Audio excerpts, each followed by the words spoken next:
अब हमारे दरमियान वो दूरियां खत्म हो चुकी हैं। अब हम अजनबी की तरह नहीं हैं, मोहब्बत करने वालों की तरह है, जो जुदाई में एक दूसरे को याद करते हैं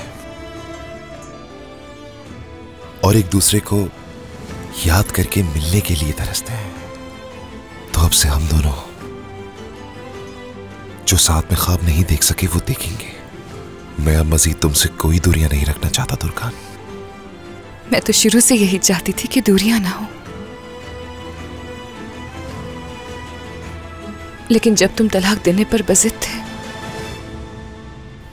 उस वक्त भी एक उम्मीद बाकी थी कि हम दोबारा एक होंगे,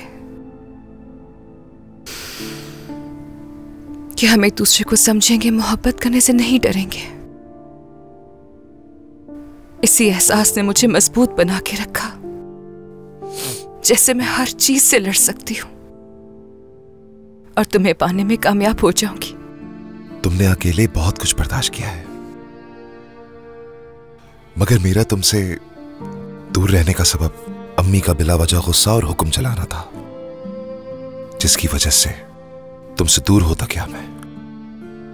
मोहब्बत के नाम ने ही मुझे हमेशा तकलीफ दी है तुर्कान। खास तौर पर अम्मी ने।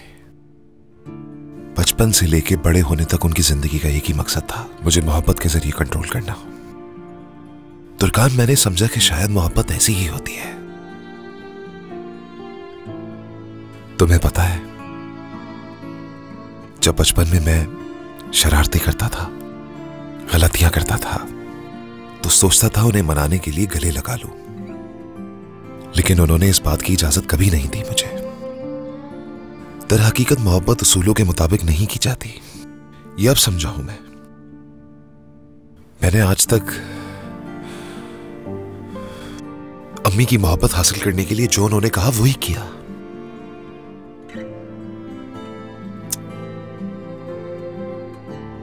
उनकी मोहब्बत हासिल करने के लिए मुझे पता ही नहीं चला कि कब ये आदत बन गई। मोहब्बत के बदले सौदा करने वाला बच्चा बन गया। बचपन के जख्म हमेशा निशान छोड़ जाते हैं, तुम ठीक कहते हो। रोशन साहिबा वाकई एक बहुत मुश्किल खातून है।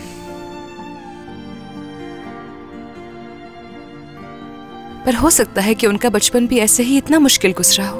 वो हमेशा कहती हैं कि अपनी जिम्मेदारियों को जल्द संभाल लेना चाहिए। उनकी नजर में ये एक बहुत अच्छी खूबी होती है। और तुम्हारे बाबा? यानी मुझे लगता है कि तुम दोनों के ताल्लुकात काफी अच्छे हैं। बाबा के साथ हाल ही में ताल्लुकात ठीक हुए हैं, माजी में ऐसा कुछ नहीं था। मालूम नहीं था, देखकर तो मुझे ऐसा ही लगा जैसे जब भी तुम्हारे साथ कोई मसला होता होगा तुम बाबा के पास ही भाग कर जाते होगे। हकीकत में जो तुम कह रही हो वो गलत नहीं है। अम्मी की डांट और दबाव से बचने के लिए हमेशा बाबा का सहारा लेना चाहा मैंने, लेकिन वो यहां होते ही नहीं थे। हमेशा सोचता था मैं कि काश वो यहां पर होते।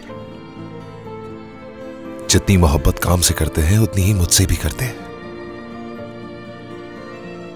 लेकिन उनके इंतजार के सिवा उनसे और कुछ नहीं मिला मुझे। तुर्कान, बाबा ने एक साइकिल खरीदी थी और मेरी ये ख्वाहिश थी कि बाबा मुझे वो साइकिल चलाना सिखाएंगे। अगर मैं चाहता तो अपने दोस्तों के साथ मिलकर सीख सकता था, लेकिन बाबा ही सिखाएंगे ये जिद थी मेरी। कमरे में ही रखी रही साइकिल 6 महीने तक। फिर एक दिन खिड़की से फेंक दी।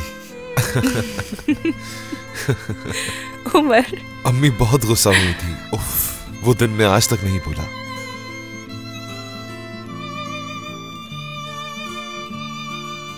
उसके बाद कमरे में बंद कर दिया कई दिन तक।